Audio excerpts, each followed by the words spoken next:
Hello, and welcome to As the CMMC Churns. I'm Matt Titcomb, the CEO of Peak InfoSec, an authorized CMMC third-party assessment organization. I'm also a CMMC certified professional/assessor and also a CMMC curriculum developer. Today's episode is Documenting Your Scope.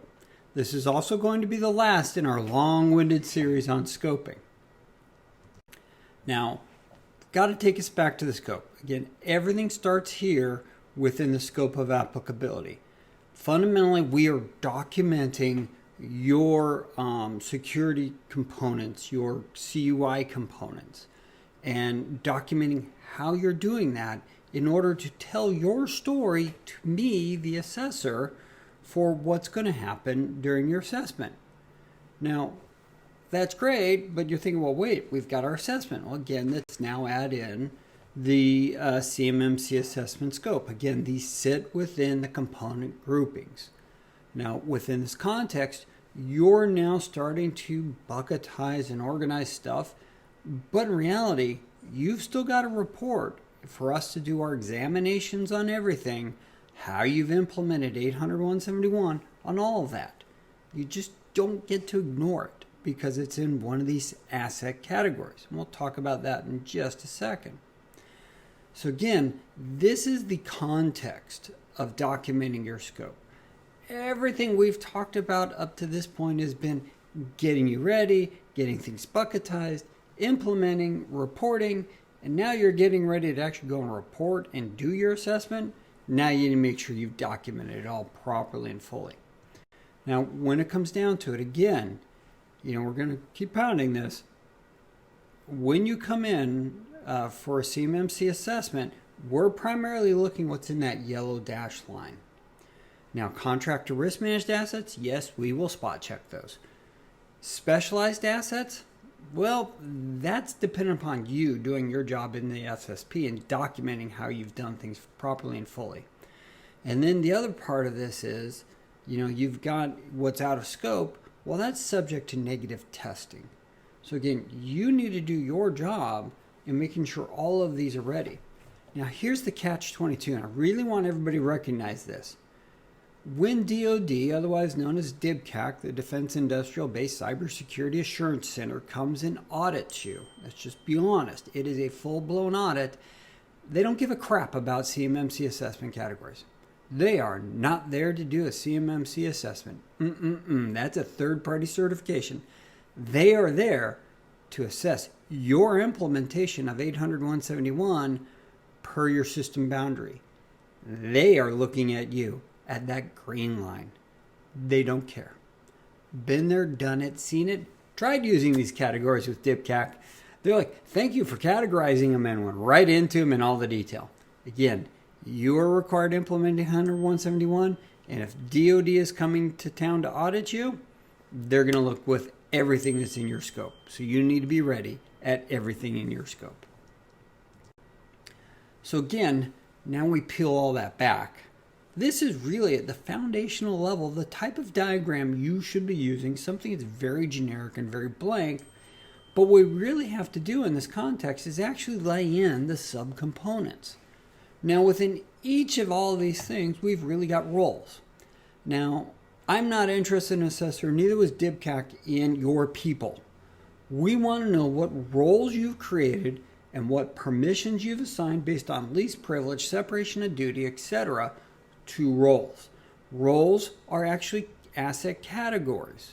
And whether they're security protection or CUI components, you've got people. People are a component. And people are assigned roles to do work in their processes that you're defining in your flow of diagrams, etc. Now, on top of that, you've got facilities. Facilities are, yes, you may not really have a whole lot of specific facilities, but if you've isolated parts of your business, you may have parts of your business in scope and parts of your facilities out of scope. Seen it done before. We've worked with a client up in Canada. Half of their business was building windows and doors. The other half was doing DoD work.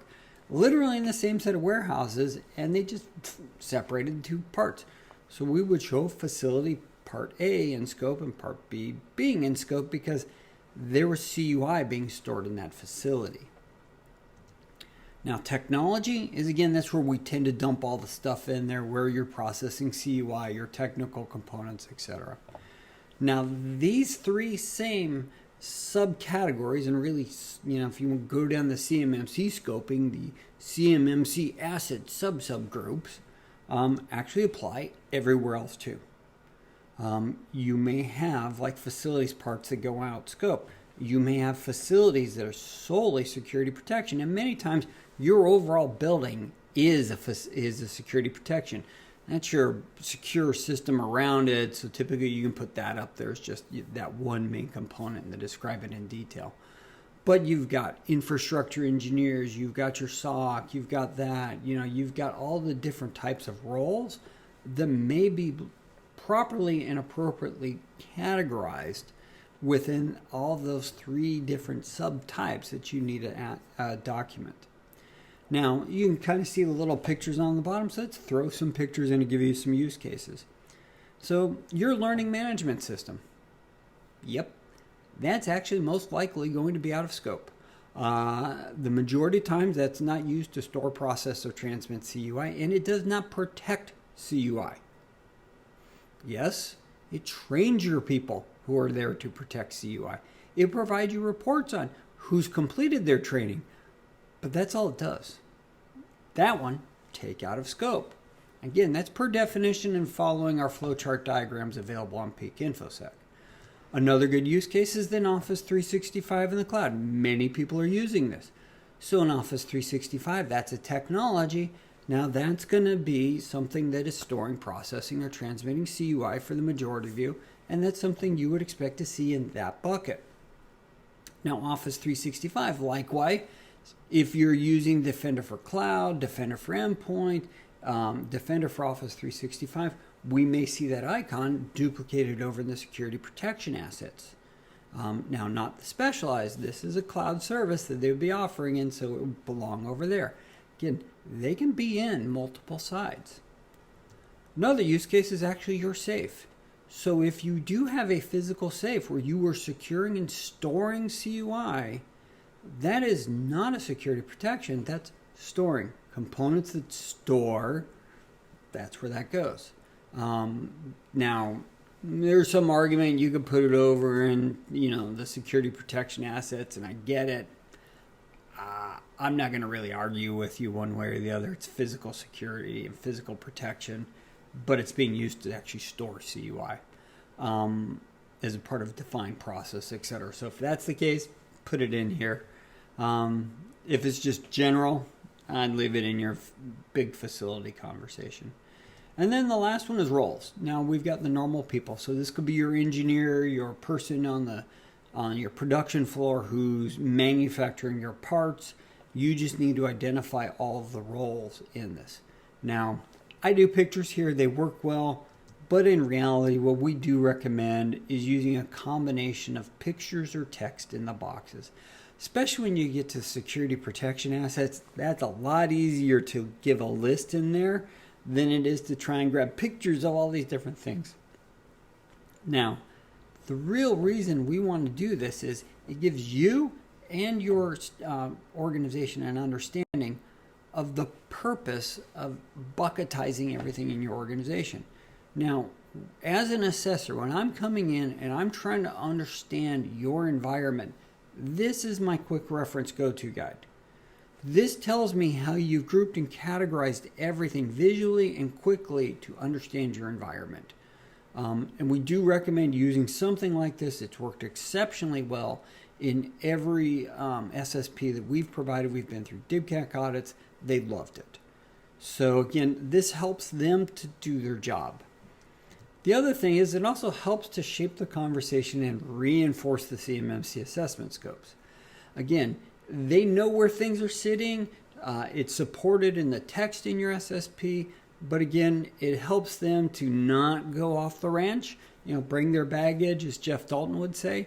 So that way you can help to do this.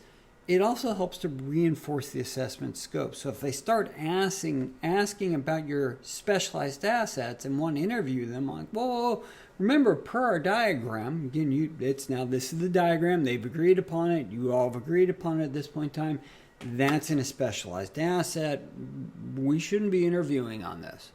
You have the right then, because you've got an agreed reference document to kind of push back when that happens. Lastly, you're going to walk through this on that point. At your contracting phase, I'm going to need this to understand how your environment is scoped, all the components, things are, because that's going to tell me your complexity in order to determine your cost. It's also going to come back up in your certification assessment readiness review, your CAR, because then I'm checking to see if you have enough of the right evidence to cover all the components described in here. And then actually in your conformity assessment kickoff.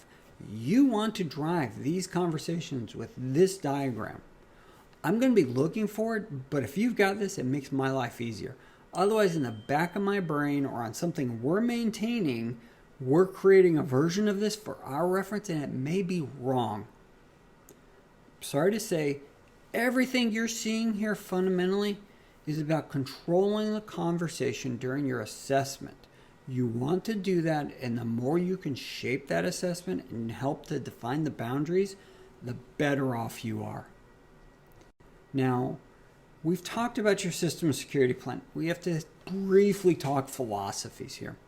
So when you're talking to people in CMMC in the community about SSPs, there's really two philosophies. There is what I call the kitchen sink approach. Basically dump everything in it, put everything in your SSP, and then there's the aggregate approach. Now, it's interesting, the text that you see quoted is directly out of the discussion statement from NIST SP 800-171. So the first sentence tells you what the purpose of the SSP is. You need to provide me sufficient information to enable your design and to tell me how it's been implemented as intended. However, many people stop there and they dump everything in your SSP, all the policy statements, everything else. This is the authoritative source. And the problem is, when you start looking at all of your components, your SSP never addresses them all. It becomes very brittle. It becomes incredibly hard to maintain. You're troubleshooting, you're searching, you're finding, you're not going to find everything, and it's going to be easy to poke holes into. We do not recommend doing this. We do recommend following the aggregate approach. Now we see the second part of the SSP description from the discussion statement, and as you see in the italicized part, they recommend using extensive use of references to policies, procedures, and additional documents where more detailed information is available. I'm going to be looking at those additional documents in context of your SSP to make sure you've done everything you should. Now, this maintains pointers and references that if that reference over here changes, I'm not having to go back and rework your SSP. You're saving yourself time, money, and effort with the aggregate approach. So we really do recommend this. We also recommend using a document traceability matrix, where it's basically a big table that says, here's my requirement, here's my policy, here's my plans, here's the procedures, here's my organization defined parameters, configuration items. These are the things that define how we do this. And it's just a quick reference line item. I can go look at that. I can go cross-reference that and sign off on things in that traceability matrix. This approach also solves you from going artifact chasing, which is something we don't want to do. So again, something to just keep in mind as we talk about this. We recommend following an aggregate approach to your SSP. So within the SSP, well, where does this diagram go? Well, this is out of our template that we use with all of our clients, and it does not go in that scope right there in number 2. That's your general scope statement about the applicability of the plan to the organization, not the other way around. Realistically, that scope ties all the way down to non-compliance for failure to follow. Realistically, the scope of applicability is going to go in section 6. Specifically, again, this is where things can vary based on templates and how you're doing this. In ours, we refer to it as in section C 631, your system boundary. Because that's really what we're describing is what is internal and what is in scope. Now, likewise, include all the description of the text. Yeah, we have a picture, but you want to be able to tell me, we use Azure Active Directory and GCC High. This provides all blah, blah, blah. And it's a generic text, so that way somebody coming into your environment understands the purpose of that component in your environment. Now, once you've defined your total scope, now you can describe your CMMC assessment categories. Specifically, realistically, we're really only looking at CRMAs. Why have you said this is a CRMA? And why do you think that even though it's meant to be in scope, it has the potential to be used, and you've not put isolation techniques in it, that you don't think it's going to be used and it's okay? We need to understand that general reasoning. Specialized assets? Well, yeah, now you need to explain why they're specialized assets, why they fit against the specific definitions of a specialized asset, and then why they're still in scope. There are some, as we've covered in previous churns, that government first equipment, many times you can kick out of scope, and so you need to explain that to us of why it's still in scope. Now, when it comes down to it, things that are out of scope, you again still need to tell us all of these potential components that we will talk about are out of scope. LMS, your HR screening out, cloud service, etc. They don't provide security protection, but we're going to talk about them. So they're out of scope, and explain to me why. Now, when it comes down to it, now the real details about your actual implementation of those components that you've drawn in your scope diagram get put again into your SSP. This is coming out of our appendices where we're describing how the implementation's been done. Again, this is coming out of our template, and what we do is we provide a general statement for the overall requirement if there's more than one AO. If there's a single assessment objective, we just put it there. We don't duplicate that same statement down in the AO. That's redundant, and it's just a waste of potentially paper, because you roll over, and many times this type of stuff, it's nice to print it out as an assessor so that way I can write notes and scribble on it. Now, when it comes down to it, again, mark your overall assessment conformity. It is possible to have assessment to component variances. Those will write that up and define that. But at the aggregate level, have you applied that assessment objective, and have you met the intent of that assessment objective in your organization? If you have, mark it met. If it's not met, you're up, or one top above isn't not met. And again, you can have non-applicable non-assessment objectives. If you're using COTS, well, the software development ones don't apply, so you can mark them as non-applicable.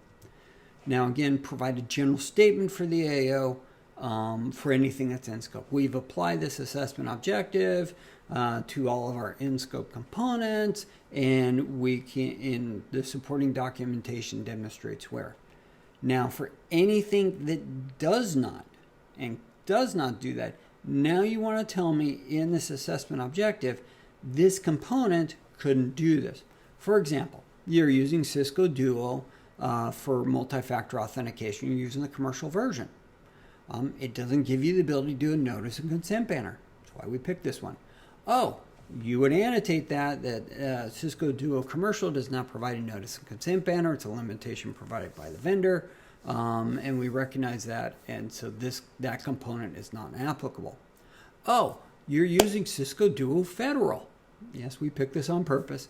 Duo Federal pre-bakes the notice and consent banner for you. It has nothing in there. You have no say about it. You cannot change it. Again, that's something you would document in here to let me know. And we go, okay, we move on. Now, identified is actually a very interesting word, and we've talked about these in other areas. This is an organization-defined parameter. So where is it identified, and how was it approved? That's what I'm going to be asking. Hint, hint, wink, wink, nudge, nudge. The latter is your CM process. So again, let's make sure when you're seeing these identified, you've done that due diligence in making sure you can point to where it is, because then the next question is, did you do it? Now, we're really talking the common pattern that you're going to find in all of these assessment objectives. And we've talked about this before. Typically, you're going to see an alpha followed by Bravo. Alpha is, this is what we said we're going to do. Bravo is how we've implemented it. So when you see that pattern, be ready for that. This is how we made the decision. This is what we were supposed to do. Bravo then is how we did it. Pretty much everywhere in almost every assessment objective. So let's sum up. The scope of applicability is still driving your documenting. Do not ignore it.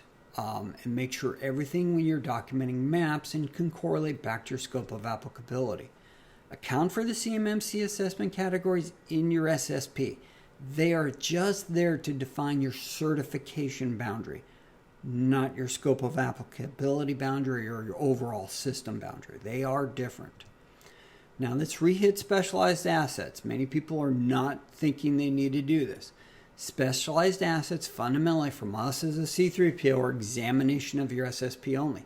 However, you are responsible for providing enough evidence in your SSP to tell me that you have implemented 800-171 on those specialized assets. A generic statement is not going to be enough. We've implemented this. Well, where's the examination proof? So again, you're going to have proof. And again, this is why we recommend doing the aggregate approach, because that is going to solve that proof. You can provide me screenshots. Oh, this is done here in this configuration item for this specialized asset, et cetera, et cetera. And it's not just that. It's how you've configured Windows. It's how you've configured Office 365. It's blah, blah, blah. Use the aggregate approach. Hand us that corpus of evidence. And your life will be a lot easier when it comes down to it. Now then again, going to pound this. Document your SSP as we've described. This works very well in this methodology we've done here. We've used through all of our DIBCAC audits we went through with clients last year, and DIBCAC loved our documentation methodology. Now coming up, we're going to be talking about Mac OS and CMMC. And yes, how you can use Macs to get certified. Been there, done it, and we are one. Again, I'm Matt Titcomb. Thanks for joining us at the CMMC Churns, and we'll see you next time.